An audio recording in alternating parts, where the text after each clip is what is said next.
Hello दोस्तों, आप सभी का स्वागत है मेरे हेमचू पहाड़ी चैनल में। दोस्तों आज आप लोगों ने मेरा थंबनेल देख ही लिया होगा। सावन का महीना चल रहा है और सावन के महीने में हर कोई भक्त, हर कोई श्रद्धालु महादेव को बनाने में लगा रहता है और अपने अपने तरीके से बनाने में रहता है। कोई महादेव को कहीं से जल लेके आता है, जल चढ़ाते हैं, अपने कांवर लेके आते हैं, और कोई अपने घर में शिवार्चन कराते हैं, कोई अपने घर में शिव जी का पाठ कराते हैं, कोई रुद्रा शिव जी कराते हैं। हर तरीके से शिव जी को अपने अपने तरीके से बनाने लगते हैं। हर गली मोहल्ले शहर हर जगह सावन के माह में भक्तों की भरपूर भीड़ रहती है और महादेव को हर कोई अपने अपने तरीके से बनाने में रहता है। बोला जाता है सावन के माह में महादेव और भक्तों के बीच में केवल कुछ ही फासला रहता है।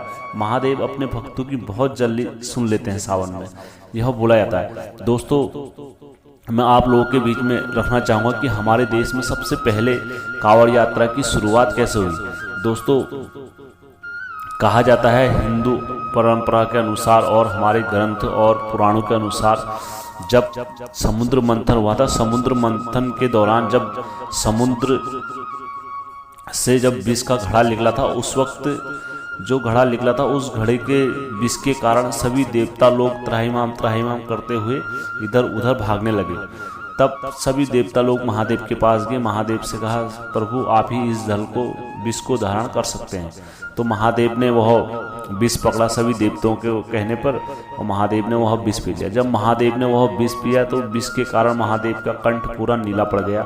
तो महादेव नीलकंठ चले गए। नीलकंठ जाने के बाद महादेव ने समाधि लगाई, वहीं प्रभु ध्यान मगन हो गए। तब उनका भक्त रावण ने जल उठाया। जल उठाने के बाद उड़ा महादेव में पहली बार जल का अभिषेक महादेव को कराया। बोला जाता है वहां से कांवड़ यात्रा की शुरुआत हुई।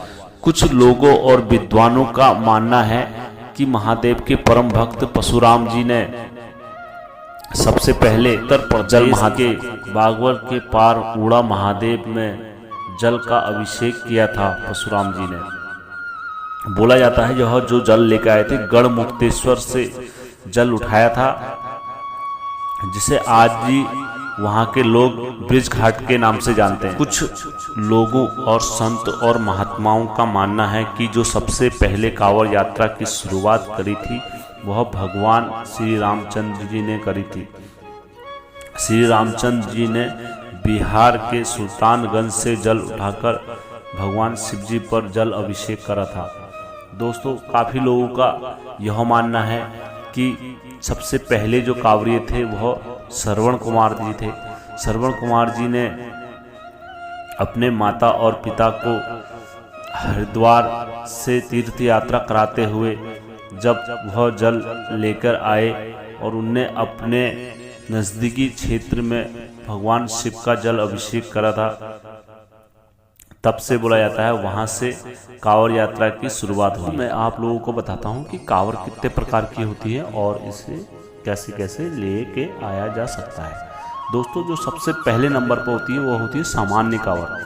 सामान्य कांवड़ दोस्तों कोई भी व्यक्ति लेके आ सकता है और बड़ी आसानी से लेके आ सकता है। दोस्तों जहां मर्जी वह विश्राम करना चाहे वह कांवड़ स्टैंड पर कांवड़ रख के और अपना विश्राम कर सकता है, और जब वह सही हो जाए तो वह अपनी यात्रा दोबारा प्रारंभ कर सकता है। दूसरे नंबर पर आती है दोस्तों खड़ी कांवड़।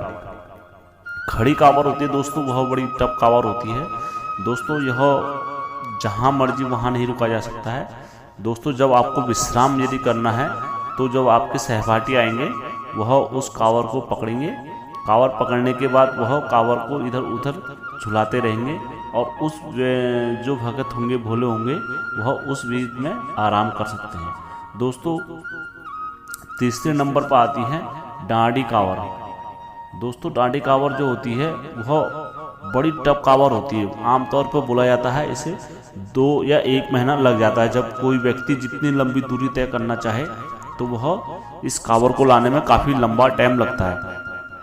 दोस्तों इसे लाने के नियम ऐसे होते हैं कि जैसे आपका पूरा शरीर की लंबाई है, आप पूरा जमीन पे लेटे हुए, उसके बाद फिर वह नापते हुए अपनी यात्रा को पूरा जहाँ तक आपने जो संकल्प आपका लिया हुआ है आपको वहाँ पर जल अभिषेक महादेव का करना होता है। दोस्तों बड़ी कठिन बोला जाता है, सबसे कठिन यात्रा यही होती है दोस्तों।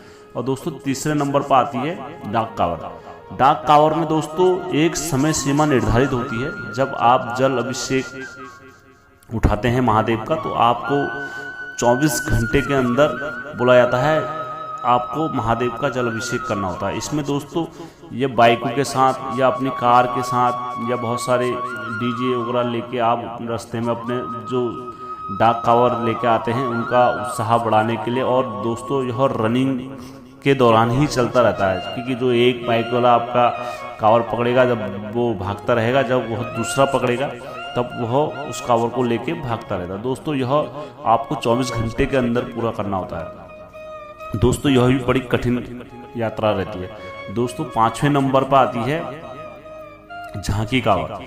झांकी कांवर दोस्तों यह एक टीम वर्क की तरफ आती है। जैसे 4 लोग एक बड़ी भारी मूर्ति लेके आते हैं और 4 लोग उठाते हुए महादेव का बोल बम का नारा करते हुए टीममेट के साथ आप हमेशा अपने डोलियों के साथ भोलेनाथ का नारा जयकारा लगाते हुए चलते रहते हैं। दोस्तों यह बहुत ही बढ़िया कांवर होती है बोला जाता है, और आपका मनोरंजन भी इसमें भरपूर मिलेगा और पूरा टीम के अनुसार यह कांवर आती है। दोस्तों 6ठे नंबर पर आती है बाइक कांवर। बाइक कांवर दोस्तों यह कांवर होती है, अपने अपने वाहनों को सजाते हैं लोग श्रद्धालु, और सजाने के बाद महादेव की कांवर उठा के लेकर आते हैं, और जहां उनका संकल्प क्या होता है वहां पर जाके महादेव का जल अभिषेक करते हैं अपने नज़दीक यहाँ पर। दोस्तों 7वें नंबर पर आती है झूला कांवर। झूला कांवर जो होती है दोस्तों, इस कांवर को झुलाते रहना पड़ता है, हर हमेशा झुलाते हुए बार बार इस कांवर को झुलाना। कहीं पर अगर आपको विश्राम भी करना है तो आपको यह कांवर को झुलाते हुए ही रखना पड़ता है दोस्तों, जिससे कांवर झूलती रहे, और यदि आप विश्राम कर रहे तो या डोरा बांध के कांवर को हर हमेशा झुलाना पड़ता है। दोस्तों यह तो कांवर कितने प्रकार की होती है मैंने आपको बताया। अब दोस्तों कांवर के दौरान जब आप कांवर लेके आते हैं, जब आप इतनी मेहनत करते हैं, मेहनत के दौरान आपको जो रास्ते में जो नियम होते हैं बड़े कड़े होते हैं। जब आप इतनी श्रद्धा और मेहनत के अनुसार करते हैं तो आपको जो नियम है इसके वो भी पूरे करने चाहिए, तभी आपको पूरी श्रद्धा और भक्ति का फल मिलेगा। दोस्तों जो सबसे पहला जो नियम होता है इसमें दोस्तों वह ये होता है कि आपको मांस, मदिरा और नशा और तामसिक भोजन का इस्तेमाल नहीं करना है दोस्तों, ये बहुत अधिक वर्जित होता है। दोस्तों दूसरे नंबर पर होता है जैसे आप साबुन, तेल और बालों में नहाना, मतलब ये तो आप कर ही नहीं सकते, मतलब तेल वगैरह बालों में लगा ही नहीं सकते नहा धोने के बाद। आपको जैसे हो आपको उसी हालत में चलना है। दोस्तों तीसरा नियम है कि आप अपना जो वाहन होगा, जैसे आप बाइक और मोटरसाइकिल चारपाई में आप नहीं बैठ सकते, आप ज़मीन पर ही बैठोगे और ज़मीन पे ही आपको सोना है। तो यह भी आपको केवल ज़मीन का ही सहारा पकड़ के रहना है दोस्तों, और ना ही आप चमड़े की कोई वस्तु को छू सकते हो, नहीं हाथ लगा सकते हो। दोस्तों जो कोई व्यक्ति जब कांवर लेकर आता, कोई भक्त या श्रद्धालु कांवर लेकर आता है, तो उस वक्त का नियम होता है कि आप कभी भी उनका नाम नहीं लेके बोलोगे, आप भोला कह के उनको पुकारोगे, और यदि कोई लड़की लेके आ रही है तो आप उन्हें भोली कह के संबोधित करोगे। तो दोस्तों यह तो नियम है। जैसे आप कांवर लेके आ रहे हो तो आप सर के ऊपर से भी कांवर नहीं लेके आ सकते, ये भी वर्जित है कि आप सर पे कांवर लेकर नहीं आ सकते, आपको कांवर कंधे पर ही लेके आनी है। और दोस्तों जब आप कांवर लेके आते हो तो पेड़ के नीचे भी नहीं रखते हैं बोलते हैं कांवर को, और जब भी आप कांवर को पकड़ोगे अपनी तो आप स्नान करोगे कांवर।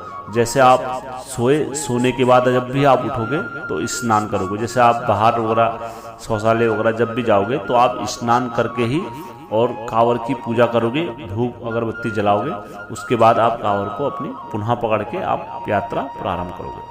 तो दोस्तों हर जगह की अपनी अपनी मान्यताएं होती हैं।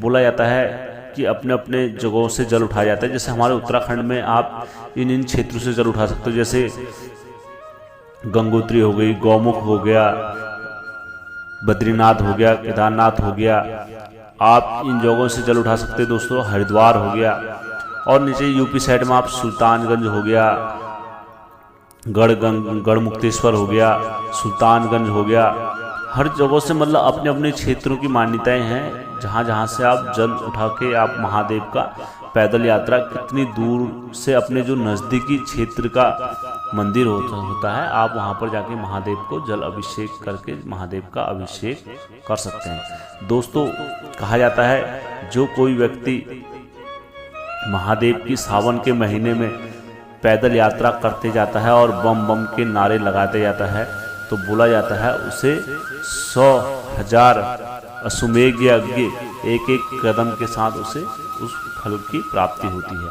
हर एक कदम में बोला जाता है महादेव का अश्वमेघ यज्ञ के बराबर की यात्रा प्रारंभ होती है। दोस्तों महादेव सावन के महीने में बहुत अधिक अपने भक्तों से प्रसन्न होते हैं और उनकी इच्छा के अनुसार उनको वर देते हैं, बोला जाता है। दोस्तों सावन माह की जो कांवर होती है वह कठिन भी इसलिए होती है क्योंकि धूप भी अपने ऊपर आक्रमण पर रहती है कि बहुत कड़ी धूप रखती है। दूसरा बादल भी, बारिश भी अपने पूरी तूफान पर रहती है। नदियाँ भी पूरी अपने तूफान पर रहती है कि आप जहाँ मर्जी वहाँ विश्राम नहीं कर सकते, क्योंकि नाले नदियाँ वगैरह सब अपने उफान पर रहती है। तो महादेव इसमें अपने भक्तों की कठिन परीक्षा भी लेते हैं और बहुत जल्दी प्रसन्न भी होते हैं अपने भक्त। दोस्तों जैसे कि आप हरिद्वार से जल उठाते हैं तो मैं आपको वहाँ के कुछ नियम बता देता हूँ। जैसे यदि आप हरिद्वार से जल उठा के लेकर आते हैं तो सबसे पहले आप जब हरिद्वार जाते हैं तो एक दिन पहले आप घूम भी सकते हैं वहाँ। जैसे हरिद्वार से आप ऋषिकेश जाएँ, ऋषिकेश से आपको 14-15 किलोमीटर की दूरी पर नीलकंठ महादेव मंदिर है, वहाँ से पैदल है जंगल में जाना पड़ता है, गाड़ियाँ भी जाती हैं लक्ष्मण झूला होते हुए। तो आप वहाँ महादेव के दर्शन करके आ सकते हैं। उसके बाद आप हरिद्वार से नहा धो के जल उठा सकते हैं।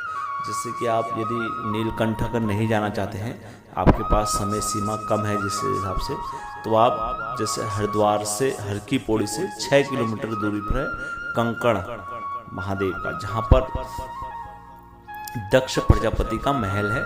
जब दक्ष प्रजापति ने यज्ञ कराया था महादेव को अपमानित करने के लिए, बोला जाता है उस वक्त सभी देवी देवताओं को वहाँ बुलाया गया था। सभी देवी देवता लोग वहाँ पर आए थे और सभा मंगली में वहाँ बैठे थे। तो जब मंडल वहाँ बैठे थे तो तब उसके बाद वहाँ पर माता सती भी आई थी। तो वो हवन कुंड आज भी वहाँ पर है। ये दोस्तों वहीं का हवन कुंड है, मैं आपको ये दिखा रहा हूँ। तो यहाँ पर माता सती ने अपना शरीर त्यागा था यहाँ पर माता सती ने। और सभी महादेव और फिर वीरभद्र को आपने सभी कहानी सुनी है दोस्तों। यहाँ पर युद्ध भी होता है तो दक्ष प्रजापति को मार भी देते हैं महादेव। तो फिर उनका बकरे का सर लगाते हैं और बम बम बोले का नारा भी होता है। तो दोस्तों यहाँ पर थोड़ी सी दूरी पर, यहाँ पर थोड़ा सा नीचे आओ तो गंगा माँ बाहर बहती है। नृत्य करते हुए आप यहाँ से जल उठा के सभी देवी देवताओं को स्नान करा सकते हैं सुबह सुबह। दोस्तों मैंने भी यहाँ पर जल उठा के सभी देवी देवताओं को स्नान कराया। तो दोस्तों आओ मेरे साथ तुझसे। तो दोस्तों मैं चाहता हूँ कि आप जब भी कांवर लेके आएँ तो यह नियमों का पालन करें और भगवान शंकर आपकी हर यात्रा और हर मनोकामना को पूरी करेंगे। क्योंकि दोस्तों कांवर के दौरान जो यह नियमों का पालन करता है, बोला जाता है भगवान शंकर उन्हें बहुत जल्दी दर्शन भी देते हैं और बहुत जल्दी प्रसन्न भी होते हैं। तो दोस्तों एक बार सभी लोग मेरे साथ बोलेंगे हर हर महादेव, जय वीरकारा बजरंगी। तो दोस्तों सभी लोग मेरे चैनल को लाइक और सब्सक्राइब करेंगे। और जो श्रद्धालु कांवर लेके आने की सोच रहे हैं, तो मैंने आप लोगों को नियम बताई दिए हैं क्या क्या नियम है। और एक बार दोस्तों अपने जीवन काल में जरूर जाएं और कांवर लेके जरूर आएँ दोस्तों। धन्यवाद। मेरे चैनल को लाइक और सब्सक्राइब जरूर करना। जय महादेव, हर हर महादेव। मैंने कहा ये भगवान शंकर की यात्रा है, भगवान शिव के भक्तों की यात्रा है। आप इसको शव यात्रा क्यों बनाना चाहते हैं? इसमें डीजे भी बजना चाहिए, घंटा भी बजना चाहिए, संग भी बजना चाहिए, घड़ियाल भी बजना चाहिए। सभी शिव भक्तों के लिए, कांवड़ यात्रियों के लिए पूरी तैयारी करो उनके स्वागत के लिए। और हेलीकॉप्टर से पुष्प वर्षा भी उन पर करो। इसकी कोई इसमें किसी प्रकार का कोई संदेह नहीं होना चाहिए। लोगों ने कहा कि साहब इससे तो अव्यवस्था फैलेगी, दंगा हो जाएगा। मैंने कहा देखो, जो शांतिपूर्ण ढंग से व्यवस्था पर विश्वास करते हैं, हम किसी के पर्व और त्योहार में कभी व्यवधान नहीं डालते। हर व्यक्ति नियमों के अंतर्गत पर्व और त्योहार मनाए। लेकिन शिव भक्तों पर गोली चलाएगा कोई व्यक्ति, दंगा कराएगा, गोली से नहीं मानेगा तो गोली से तो मानी जाएगा। भाइयों बहनों, 4 करोड़ श्रद्धालु भाग लेते हैं कांवड़ यात्रा।